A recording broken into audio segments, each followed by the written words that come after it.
A World Without. And damn, that title actually hits home more than you may realize, because once this is over, that's what we're getting, a world without Superman and Lois. And it's your boy Icon with a DC television review for you. And before we get started, hit that notification bell, like and subscribe to my YouTube channel. Check out my other videos. We've got a lot of other stuff on this channel as well. And let's get started with some Superman and Lois. So this takes place again right when the last episode ended, where Doomsday left Superman's dead carcass on the ground and all the townspeople were watching. And then, you know, when Lois and the kids were there crying and everything, that's when we got the second cameo, because the first cameo we got was the General, Grandpa the General. The next cameo that we got was Lana and Sarah. And I was happy because I read reports that out of all the cast members, Lana's character was the last actor to hold out, you know, from coming back to the show. So when she got out of the car, like, I actually smiled because it was nice to see Lana and Sarah back again. I hated Sarah last season. Like, I hated everything about Sarah last season, but her character's doing better. The actor, she definitely lost some weight because she looks a lot thinner than she did, because she was a little thicker in the last season. She has darker hair now. She has bangs. Like the hair choice, like the hair color, like the darker hair on her. But when they had the scenes where she was in the diner, for some reason, like, both of her eyes were like really red. It's almost like she was crying right before she came out on set. And then she just had to pretend like everything was okay. But hopefully everything is okay. There's nothing wrong. Sarah was actually like the voice of reason throughout this entire episode, where all the other adults were being like emotionally out of whack based on what happened to Superman. Because even then, when Lana was in shock when she saw Clark on the floor and she saw Lois crying and she pretty much knew the worst had happened, all the townspeople started slowly walking in the direction of Lois and Clark.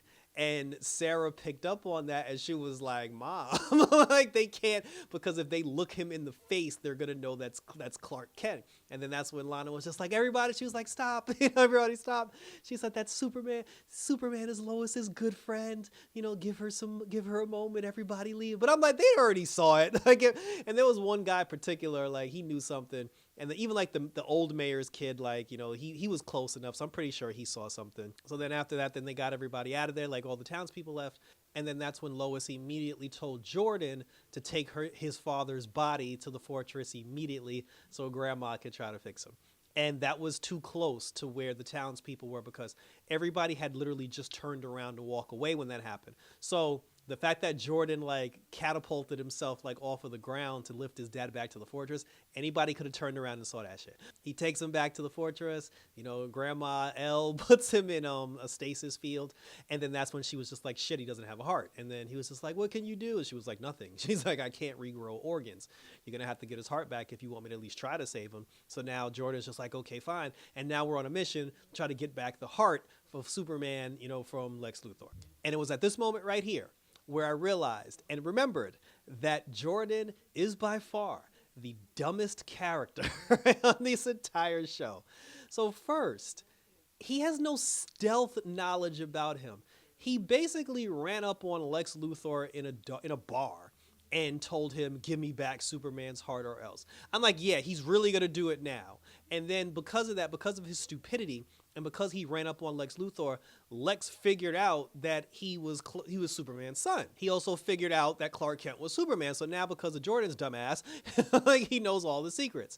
And then he told him, he was like, are you going to kill me, boy? And then he thought about it. He was like, actually, no, I'm not going to kill you. So he's like, you'll get the hell out of here. And then he said that the next time you want to make a threat, you better be ready to kill my ass. Otherwise, you can kick rocks. So then Jordan leaves like a bitch. He goes back home. And then he's talking to his brother. He's talking to Jonathan about how they're going to get the heart. Lana, she's looking into certain things because now that she knows that Lex Luthor is here in town, and then Lois had told her that Lex was the one that bought that building across the street from the Gazette, she was like, shit, I'm the one that sold it to him. She said, I'm the one that sold him, you know, the property, but I didn't know it was Lex Luthor at the time. And then she starts looking into it further, and she's like, yo, he has like hidden shell companies and like hidden businesses all over the place where he buys things like under a different name, under a different company name. And she said that he's actually been buying stuff in Smallville. He's been buying a lot of things in Smallville. So then Lana's just like, I'm going to put a stop to this immediately. And then Lois was like, no. She's like, don't do that, because I don't want you in his crosshairs, because if he comes after, he's already come after me and my family. I don't want him coming after you and your family too. So then there's a moment where like Lex actually goes down to the bar. Well, the diner. He goes down to the diner. And then while he's at the diner, Sarah's there. And then when Sarah realizes Lex is at the diner, she calls Jonathan and she's like, yo, Jonathan, Lex Luthor's in the diner getting apple pie. And she said, if you want, you can sneak into his hotel room and you can try to find your dad's heart. Like, this might be your last chance. So Jonathan goes, he ends up going down there to go look for the heart. Jordan ended up hearing 3 heartbeats.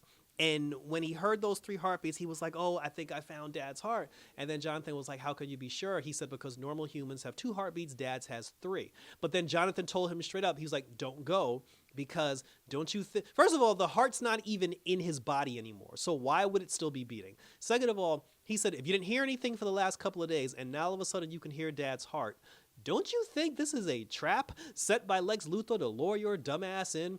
But of course he didn't listen, because he's an idiot, and he flew in and he tried to rescue the heart, and then he went into like Luthor's like secret fortress on the bay somewhere, and then it turns out that it was just like a fake Superman toy that was inside.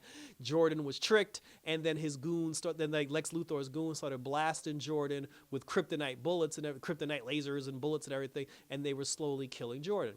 Jonathan now, he's in Lex's hotel room looking for his dad's heart as well. So now both of them are in 2 different situations they're not supposed to be in. Lois is at home, and she gets a phone call with an automated voice that says, both of your sons are in danger and they're about to die. If you'd like to save Jonathan, press 1.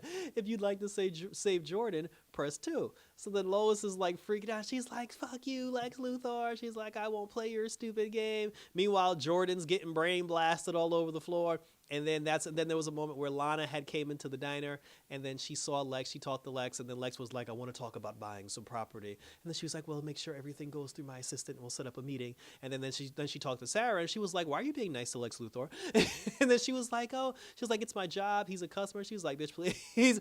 She's like, I know you're up to something. And then that's when Sarah told her mom about the whole thing with Jonathan going into the hotel. So then while Jonathan's in the hotel, he hears somebody coming, so now he's freaking out. And then that's when the automated system said to Lois, one of your kids are about to die. We're going to need you to press a button in the next 10 seconds. And then Lois pressed the button, but here's the crazy thing. We don't know which button she pressed. And there was a moment in the episode where Lois had said, Lex is going to try to ruin my life. He's going to try to turn my family against me. He's going to try to turn my kids against me. And she said that line for a reason, because now that she had to make a choice, Lex is now going to let Jonathan and Jordan know, between the 2 of them, which kid she actually saved when she pushed the button. Me personally, it would have made the most sense for her to push the button for Jonathan, because Jordan has superpowers. If Jordan's in trouble, there's a stronger chance that Jordan could save himself. Jonathan can't. So if Lois was smart, she would have pressed the button to save Jonathan. So at least this way, if Lex tries to use that against her by letting her boys know, like, oh, she chose Jonathan, she can salvage that by just saying, well, of course I picked Jonathan. He doesn't have superpowers. So, and Lex even asked at one point, because when Lex was just like, wait, so your boy Jordan has powers, and then he looked at Jonathan, he was like, do you have powers? So now, so she's freaking out, she crying and shit. Lana ended up being the person who was in the hotel. She told Jonathan, she's like, get your ass out of there immediately. And then she pulled Jonathan out of the hotel, and then she sent him back home. Now, Lex had left the hotel. He went to where Jordan was, and he rolled up on him. And then when he rolled up on him, he saw that, he was defeated, and he was just like, killing you wouldn't bring me any sort of satisfaction. He was like, so instead, what I'm going to do is I'm going to give you what you want. And he takes his dad's heart and he puts it on the floor. And he said that, but you broke it in my house. He said, your brother broke it in my house. He was like, you broke it in my fortress. He said, I'm going to give you the heart back, but it's going to come with a price. And then he stepped on it, and he basically destroyed his dad's heart. And then Jordan was like, no, I'm a fool. And I'm like, yes, you are. So, but see, here's the thing. And if you've been watching this stuff for a while, as I have, there's a strong chance that wasn't actually Clark's heart. And the reason why I say that is because Lex specifically wanted Superman's heart for a reason. We do not, if Lex wants something, there's a point behind it. There's a reason behind it. He wanted Superman's heart for a specific reason that we don't know yet. That was a fake heart that he presented to Jordan and crushed it just to get him off the scent of trying to get the heart, because he knows for a fact that Jordan is a dumbass and he'll believe anything that he says. So The real heart is still locked up somewhere, because if he can fake a 3 heartbeat, he can fake the actual heart. So, but then Jordan went home. Well, he went to the Gazette and he was crying. Lois and Jonathan found him, and then he was just like, oh, he killed Dad's heart and it's all my fault. And then Jonathan was like, yeah, it is your fault, dumbass, because he said, I told you not to go in there.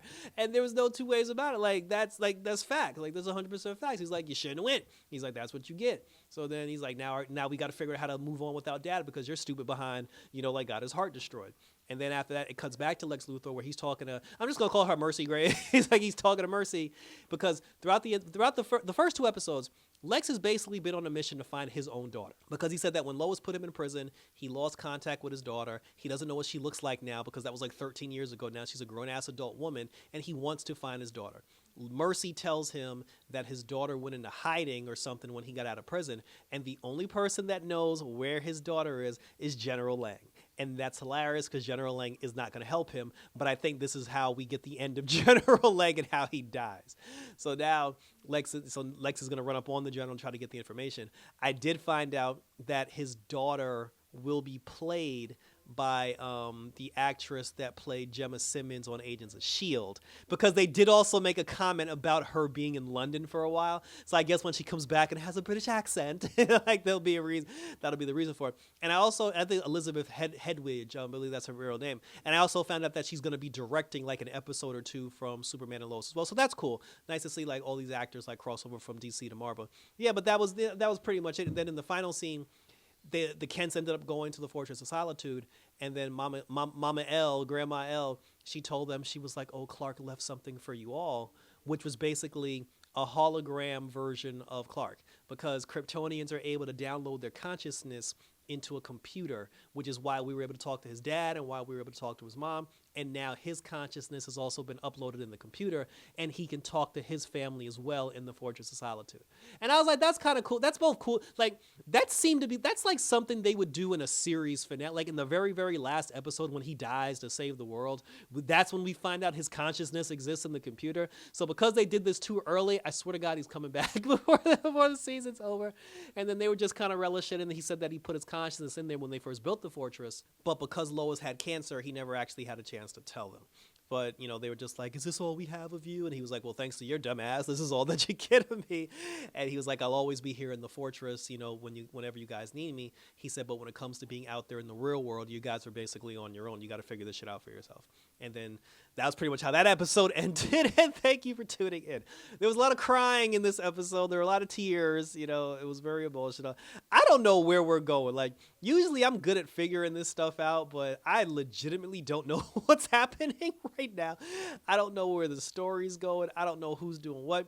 All I know is in episode 3, we getting the black people back, and they're teasing the death of John Henry Irons. And I'm like, Jesus Christ, I can't take anymore. But like I said, that's how this particular episode ended. And thank you for tuning in. So yeah, leave your questions, comments, and concerns. Did they do Superman dirty?